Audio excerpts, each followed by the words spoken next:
ونصلي على رسوله الكريم. أما بعد، فأعوذ بالله من الشيطان الرجيم. بسم الله الرحمن الرحيم. يريدون ليطفئوا نور الله بأفواههم والله متم نوره ولو كره الكافرون. وقال النبي صلى الله عليه وسلم: لن تزال هذه الأمة قائمة على أمر الله لا يضرهم من خالفهم حتى يأتي أمر الله، أو كما قال عليه الصلاة والسلام. میرے محترم طلباء اعزام، اسٹیج پر بیٹھے علماء اکرام،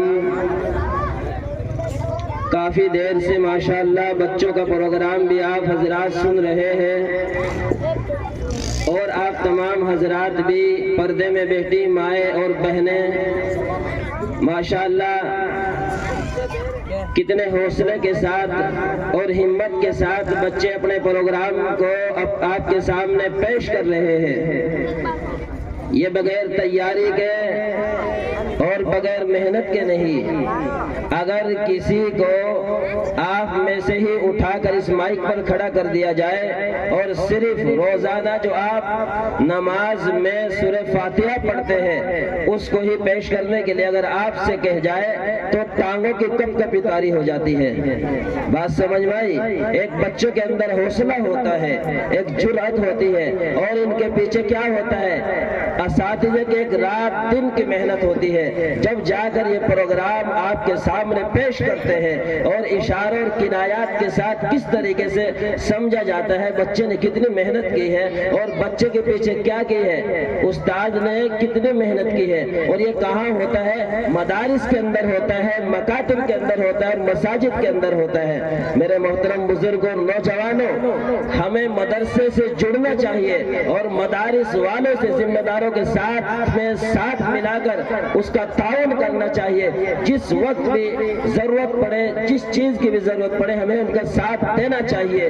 اگر ہم سروے کریں، غور و فکر کریں، اس وقت ہندوستان کے مسلمان تاریخ انسانی کے انتہائی دشوار گزار دور سے گزر رہے ہیں. مصائب و مشکلات کے طوفان بلاخیز میں گرے ہوئے ہیں، آلام و مصائب کے طوفان و بلاخیز میں گرے ہوئے ہیں، اور آلام و مصائب کے حالات میں گرے ہوئے ہیں. ہر طرف مسلمانوں کو جور و جفا اور تخت و تش کا، یعنی ایک کیا ہے، دشمنان اسلام فرقہ باطلہ کے لیے منہ پھاڑ کر انسانیت کو کیا کر رہے ہیں؟ لقمہ اجل بنانے کے لیے تیار ہے. یہ مدارس آج سے نہیں ہے، یہ دار ارقم اور یہ چبوترہ صفا کی شاخیں ہیں.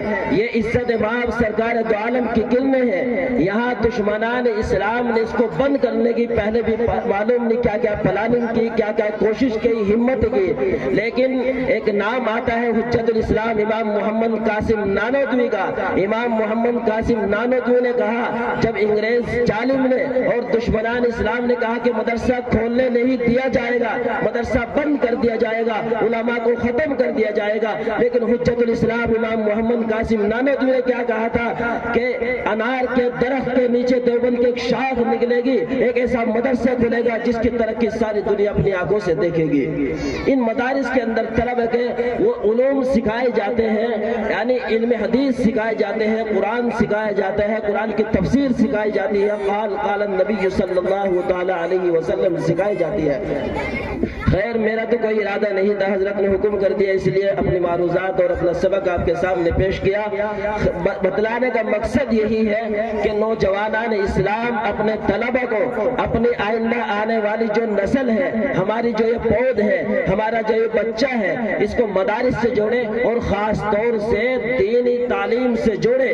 اور دینی تعلیم سے جب بچہ جڑے گا، بچہ ہے یا بچی ہے، تو پھر وہ بڑوں کا ادب احترام بھی سیکھے گا اور اپنے میں بڑوں کا چھوٹوں کا یعنی بڑوں کا ادب احترام بھی پائے گا، چھوٹوں پر شفقت کرنے کا طریقہ بھی سکھایا جائے گا، اور اس کے ساتھ ساتھ دوسرے علوم بھی سیکھے، اس سے منع نہیں کیا جاتا۔ اللہ تعالیٰ مجھے بھی اور آپ کو بھی تمام باتوں پر عمل کرنے کی توفیق عطا فرمائے۔